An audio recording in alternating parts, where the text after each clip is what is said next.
combining very nicely. 3 assists. Theo, is he proving down? Supporter would say he's probably the one you'd look at after maybe Elam. Seems that he's getting better and better. What? Every club across these next few weeks. And that's the point where they've got so many options, they all do. Despite defeat last week, in fact, if you've listened to the mood music around drought, that they will leapfrog their hosts. Suspension, but he has to make do with a place on the Chelsea to that long injury layoff. Blue skies over West London and the sun. This Hall up against him and he gets the cross in. Jackson was lurking, but Pope was there for Tonali. Offside. Palmer against Fulham.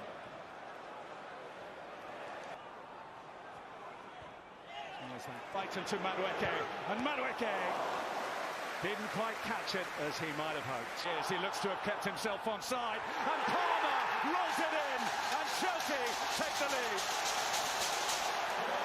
Misleading, but on this occasion it doesn't. Lavia picked off by Joelinton. See, before he was sold to Southampton. Shearer stayed forward.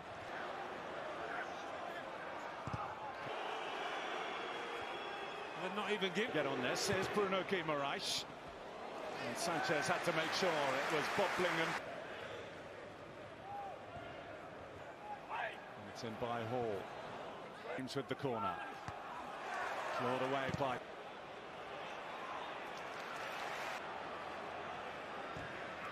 The block. Here's Isak. Oh, and down goes Guimaraes. He certainly appeared to be caught there, whether it was in or out. Jackson up against Burt. Despite the efforts of Cher. Jackson! Absolutely brilliant by Chelsea. Palmer, the architect. More than a helping hand from Neto.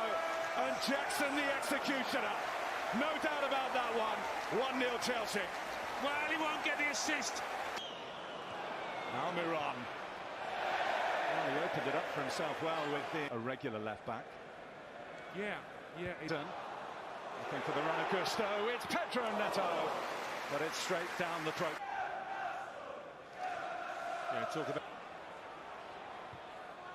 He's not been man-marked out there, Cole Palmer today, which you'll be absolutely delighted with. He's no doubt about it, it's a big plus for Newcastle to have some plus central midfielder to get that blend right. But it's still in there, Gusto. Well, they all stopped thinking it had gone out. Almiron.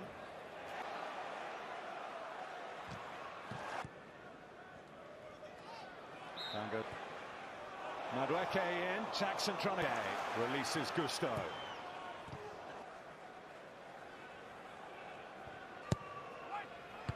Isak. On comes Livramento. Now Almiron. Palmer curling in a really awkward one that Pope was able to deal with. Hall with the free kick. Fofana once. Here's Hall. Isak! Well, it may not be the most beautiful goal he scored, but it's certainly one of the most precious.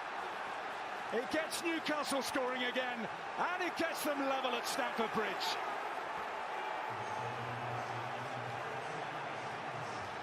Well, Livramento gets involved coming in from his right-back spot into the middle of the park to get things going here.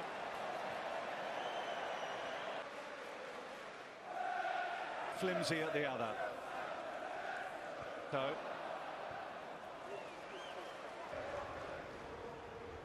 won't come very often. Still out there. Lifted in by Colwell today with West Ham against Manchester United. Still got run back by Caicedo. Will get a chance to shoot here. I don't know how keen he was. James. Called by Ake to Neto. And the block from Livramento. Neto has a go, the deflection. And then Nick Pope had to readjust, but he was able to make the save. Need to get forward. Barnes, such a strong runner. Right, it's a fair chunk at the end of this first half. In by Caicedo. James. Madueke. Oh, was he manhandled? Palmer. Neto. Pope missed it. Fortunately for him, Livramento. Gusto. James. Interesting. Palmer. All right, so you're all fired up about the Chelsea-Newcastle match this weekend, right? And I bet you're wondering about those predictions, especially the ones saying both teams will score with at least 3 goals total. Yeah, those are definitely the kind of predictions that get your attention. Big time. I mean, over 2.5 goals and both teams scoring. That's bold. It is. When you see a prediction like that, it usually means the analysts are expecting a pretty wide-open attacking game. Lots of action. Okay, so that makes sense, but how do they even come up with those predictions? Like, what actually goes into it? Well, we don't know the exact reasons behind this particular prediction, but usually they look at a bunch of different things. The first thing they'll usually look at is recent form, how each team's been playing lately, especially how many goals they've been scoring and conceding. Right, like if a team's been on a roll, banging in goals left and right, you'd think they're more likely to keep doing it, right? Exactly. And on the flip side, if a team's defense has been leaking goals, well, that's something they take into account too. Makes sense. So it's not just about looking at the teams individually, but also how they might match up against each other. Like maybe one team always seems to struggle against the other, even if they're in good form overall. You got it. And that's where head-to-head stats come into play. Analysts will dig into the history of those two teams playing each other. Interesting. What kind of things are they looking for there? All sorts of things. Like, what were the skulls in their last few meetings? Was there a big goal difference? Did one team consistently win at home or away? So those past results can give some clues about how they might perform this time around. But what about things that are harder to predict, like injuries or, a player suddenly having an off day? Oh, absolutely. Injuries are a huge factor, especially if a key player is out.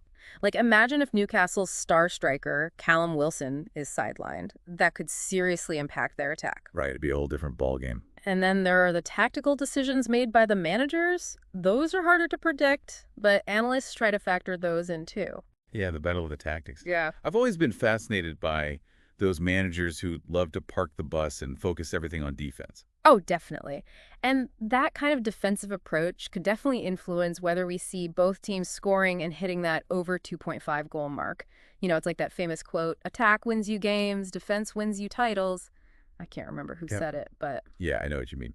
But even with all this analysis, there's still got to be an element of luck involved, right? Like, sometimes the underdog just pulls off a miracle. 100%. You can't predict everything. Player psychology, the atmosphere on the day, a lucky bounce of the ball, all these little things can swing a game.